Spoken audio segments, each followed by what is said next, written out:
So for this video, I want to have another look at molecular orbital theory, this time kind of drawing everything out from scratch. So the molecule we're going to do here is H2. H2 is our simplest molecule we can draw. There's only 2 total electrons and 1 bond that we're dealing with. When we're dealing with molecular orbital theory, we want to think about that constructive and destructive interference that can happen when we have atomic orbitals trying to combine. So if we're trying to make H2, we're going to have one side of the board represent the atomic orbitals from one of the hydrogens. The right side of the board is going to be the atomic orbitals from the other hydrogen. And then in the middle, we'll be looking at these molecular orbitals. So remember, the molecule we're drawing here is H2. So if we're trying to deal with H2, I'm going to have one hydrogen atom on each side. I'm going to have one electron from this hydrogen atom and one electron from this hydrogen atom. If we think about the orbitals that they would actually be involved in, we'd be looking at a 1s atomic orbital. So I'd have an electron here, and I'd have an electron from the other hydrogen. I go ahead and I went and I put these as opposite spins right from the beginning. You could start these out with the same spins. What would happen is one of them would end up switching spins when we kind of combine these. So these are the 2 atomic orbitals that we're trying to combine. Remember, there's 2 different options for how these can combine. One of which, when these try to combine, could be that constructive interference. That constructive interference will make a orbital. That would be a sigma bonding orbital. So a sigma 1s bonding orbital. That would be the molecular orbital that's a possibility here. Remember, there's another option for how these can combine. They can also combine in a higher energy. Remember, we have energy increasing as we go from bottom to top here. They can combine constructively or destructively. We'd get a different molecular orbital here that's higher energy. That would be a sigma star 1s. Remember, the star orbitals are those anti-bonding orbitals. So I drew in the 2 possible molecular orbitals that can be formed from these atomic orbitals. Then to actually complete the molecular orbital diagram, what we'd have to do is just take these electrons from the atomic orbitals and move them into the molecular orbitals. Just like we saw before when we were dealing with atomic orbitals, in molecular orbitals you can fit a maximum of 2 electrons. Well, I go from lowest energy to highest energy, so I could place both of these 2 electrons coming into that sigma 1s bonding orbital. We end up with a bond here. The bond order would be 1 because there's 2 bonding electrons, no anti-bonding electrons, and you need 2 full electrons to form a bond. So this would be our molecular orbital diagram for H2. We can do a lot of other molecules as well for this. Just to kind of give you another example of dealing with these is, what if instead of H2, what if I were making this molecule, H2 with a minus charge? So what if I'm making that molecule instead? Well, if I'm making this molecule instead that I circled in red, then I would have 3 total electrons, 2 from each of the 2 for the hydrogens, 1 from each of the hydrogens for 2, 1 extra one due for the charge. So the easiest way of thinking about that would be combining a hydride ion, 2 electrons, with a hydrogen atom. So what would I have here? I would have 2 electrons here, 1 electron here. And then just like we saw before, these can combine constructively to form that sigma 1s bonding orbital, or they could combine in a destructive interference pattern, making that sigma star 1s anti-bonding orbital. Here I have 3 total electrons that need to feed into my molecular orbitals. First 2 would go into that sigma 1s bonding orbital, but now that's out of room. I can't fit any more electrons here. So now I'd have to put the next one into that sigma star, that anti-bonding orbital. What would we see with this? Well, we would see a bond order of 1/2, a partial bond. Why would it be 1/2? Remember, it's bonding minus anti-bonding. Here are my 2 bonding electrons. That's 2 minus my 1 anti-bonding electron. 2 minus 1 is 1. Divided by 2 gives me that 1/2 bond order. So what's that saying is this molecule isn't close to as stable as H2 is. So I wanted you to see this drawing of these molecular orbitals from the atomic orbitals. We're going to switch kind of gears for what we're looking at here.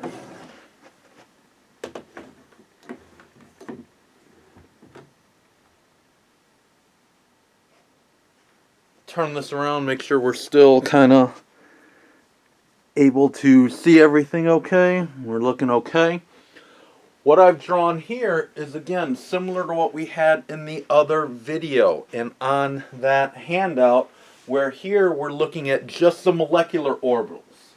So here we're just looking at the molecular orbitals in the middle, because here we're dealing with bigger and bigger molecules, more electrons. It gets complex showing all the atomic orbitals, so we kind of took them out. This replicates some of the work that we saw on the other page. So I set up with our molecular orbitals in increasing energy, starting with the sigma 2s bonding, then sigma star 2s, 2 different pi 2p orbitals. These have the same energy, but they're different because I can have 2 different pi bonding situations happening. I can have 2 different dimensions for that. The sigma 2p and then the corresponding anti-bonding orbitals that go along with those bonding orbitals. So now we're going to go through and we're going to do the same molecules that we did on the sheet. I also have the bond order equation up here.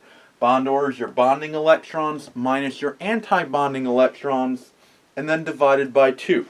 So if we just go through the different molecules that we're looking at, our first molecule was Li2. Remember, for Li2, we were looking at a total of 2 valence electrons.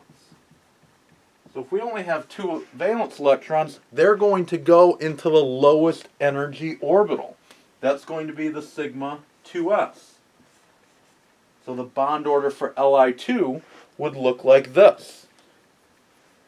You calculate the bond order. I have 2 bonding electrons, no anti-bonding, so 2 minus 0 is 2, divided by 2.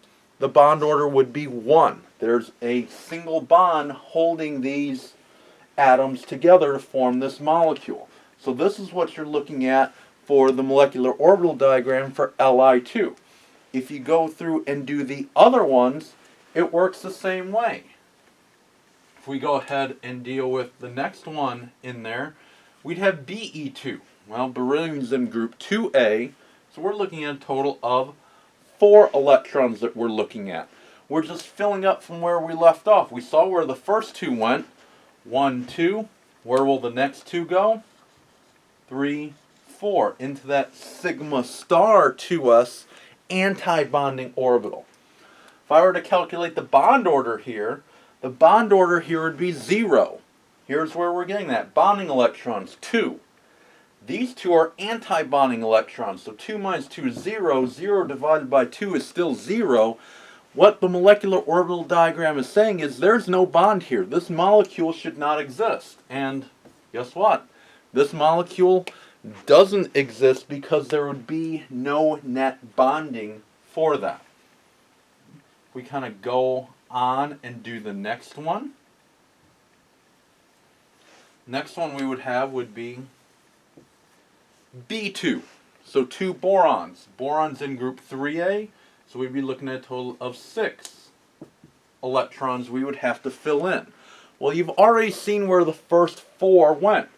2, 4. Now I need to fill in 2 more.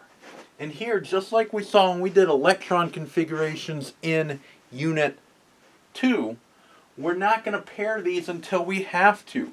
These are different orbitals. I'm not going to pair this one up until I have to. I have space, I'm going to use that space. And again, different orbitals, you want to align the spins. So here's what the molecular orbital diagram for B2 will look like. If we go ahead and do the bond order, count up my bonding electrons. These are bonding electrons 2. Here's a bonding electron 3. Here's a bonding electron 4. 4 bonding electrons. Subtract off the anti-bonding electrons. Those are the ones with the stars. Here's my anti-bonding. 4 minus 2. 4 bonding, 2 anti-bonding gives me 2. Divided by 2. My bond order would be 1. I'd be looking at a single bond here. If I keep going through and I do the next one, if I do C2, if I go ahead and do C2, then I'm looking at a total of 8 electrons. 8 valence electrons I would need to put in here. Well, I see where 6 went. 2, 4, 6. Where are the next 2 going to go? I'm going to start pairing these up. 7, 8. Now when I do calculate the bond order, look for your bonding electrons. These are bonding electrons 2, 4, 6. 6 bonding electrons, subtract off your anti-bonding electrons. These 2 are your anti-bonding electrons. 6 minus 2 would give you 4. Divided by 2 gives you that bond order of 2 for the molecule C2. And this is what the molecular orbital diagram looks like. You can see that once you have the pattern, you're just filling up, counting your electrons correctly, filling it up, and then determining what the bond order is going to be. If I do the next one in our sequence, the next one would be N2. Each nitrogen has 5 valence electrons, so I'm looking at a total of 10 electrons I need to put in place here. I see where 8 of them go already. I'm just building up from where I left off before. 2, 4, 6, 8, 9, 10. Here's my 10 electrons. Here's my molecular orbital diagram for N2. If I'm calculating out the bond order, I'm looking at 2, 4, 6, 8 bonding electrons. Subtract off your anti-bonding electrons. These 2 are your anti-bonding electrons. 8 minus 2 is 6. 6 divided by 2 is 3. The bond order here is 3. That's saying N2 has a triple bond. If we look at our next molecule, our next molecule would be O2 coming in at 12 electrons. Now something happens when you go from N2 to O2. And you saw this in the previous video as well when we did this. You get a switching of the ordering of the orbitals here. This is how it looks for N2. The pi 2p and the sigma 2p switch when you move from N2 to O2. So we're going to go ahead and make that switch. So we're going to start with our sigma 2p, and now we're going to have our 2 pi 2p. We get that switch starting with O2. That's an important thing to kind of look at and think about and deal with here. That remember, the ordering here has flip-flop. Once you get the ordering flip-flop, you're set up to go, still just counting up from lowest energy to highest energy. Here we're looking at 12 electrons. Fill in 12 electrons. 2, 4, 5, 6, 7, 8, 9, 10. That's filled up. I need to go to my next orbitals. I have these 2 pi 2p anti-bonding orbitals that are the same energy. So remember, whenever possible, we want to space our electrons out. We don't want to pair them up until we have to. So I'm going to end up with some unpaired electrons here. Here's what the molecular orbital diagram for O2 is going to look like. If we calculate out the bond order, count up your bonding electrons. 2, 4, 6, 8 bonding electrons. Count up your anti-bonding electrons. These two are anti-bonding. These two are anti-bonding. So 4 anti-bonding electrons, 8 bonding electrons. 8 minus 4 is 4. Divided by 2 gives you that bond order of 2.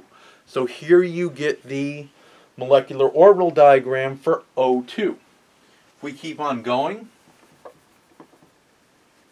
we do F2. Each fluorine's in group 7A, so I have 2 of them, so I'm looking at 14 electrons.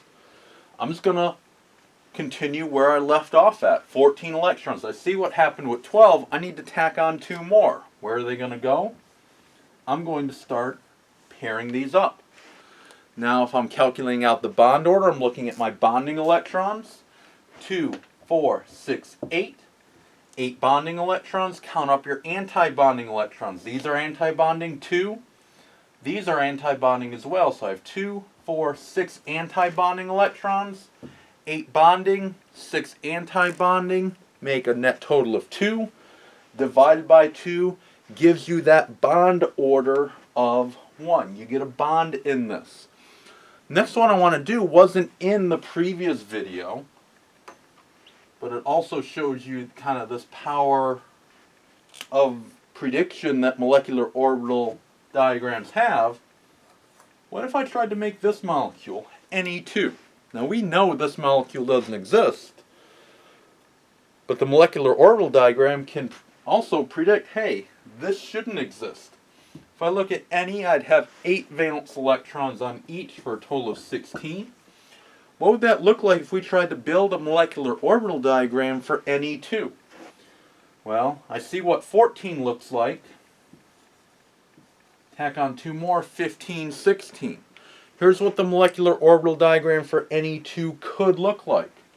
Well, if I count up my bonding electrons, I'd have 2, 4, 6, 8 bonding electrons. Count up your anti-bonding electrons, 2, 4, 6, 8. I would have 8 bonding electrons, 8 anti-bonding electrons. Those are all going to cancel out. 8 bond minus 8 anti-bond is 0. 0 divided by 2 is 0. What that's saying is, I don't get a bond here. This molecule doesn't exist. So once you've figured out the order of the energy, you just have to correctly count up the electrons, and you're able to fill in a molecular orbital diagram. I want to do one more example for this.